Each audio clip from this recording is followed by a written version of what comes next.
hanapin ang pinaka-sulit, pinaka-masarap, at pinaka-bang for the barya na Chibog Meals dito sa Menjola.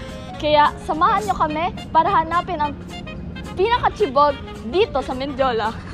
Dahil sa 100 pesos, bawal ang arte.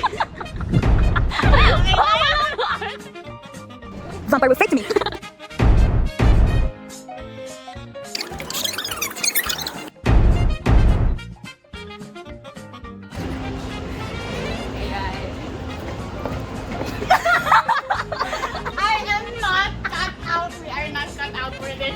First stop, saing. Let's see kung anong ulam ang pasok sa 100.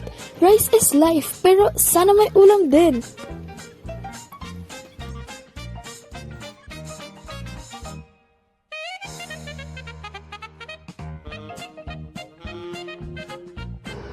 At matatagpuan ang saing sa may likod ng San Beda University, Manila sa may Lagarda Street. Tingnan nyo na rin ang iba't iba pang affordable meals na katabi nito. Tiyak, busog kayo sa affordable chibogs nila.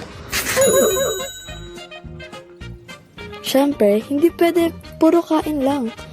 Dapat may pampalamig din. Let's hunt down the best drink na hindi lalampas sa 50.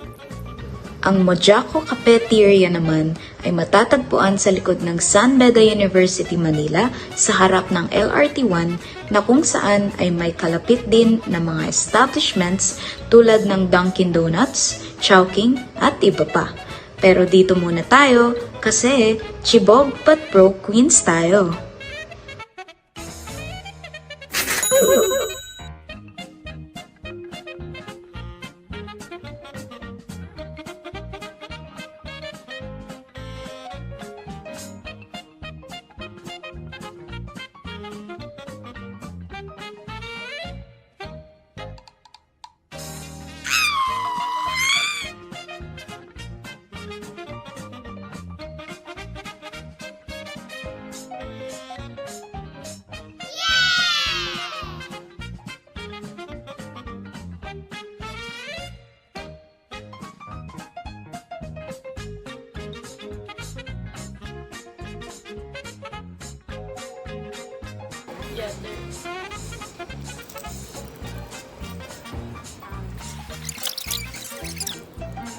Same day pero different outfit.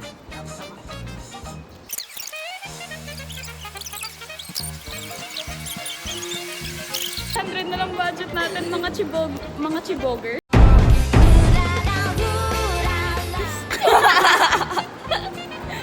Ano ba pangalan ng 1 million subscribers natin? Happy 1 million, guys! Feeling!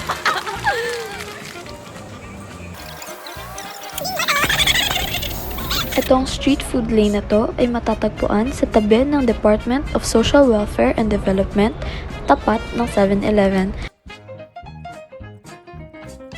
Yes, walking through the streets of Manila. Sobrang panghe!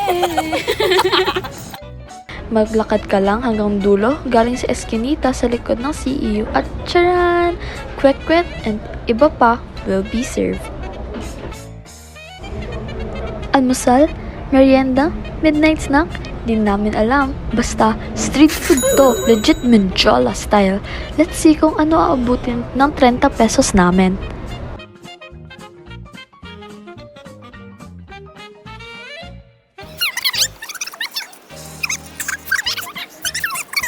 Sulot! So that's all for our 100 pesos chibog challenge. So Charisse, sulit ba o soko ang ating task? Sulat na sulat! Ikaw ba, Madam Odette? Sulat o suko? Syempre, sulit na sulit! And that is all for our 100 peso chibog challenge. Bye mga chibogers!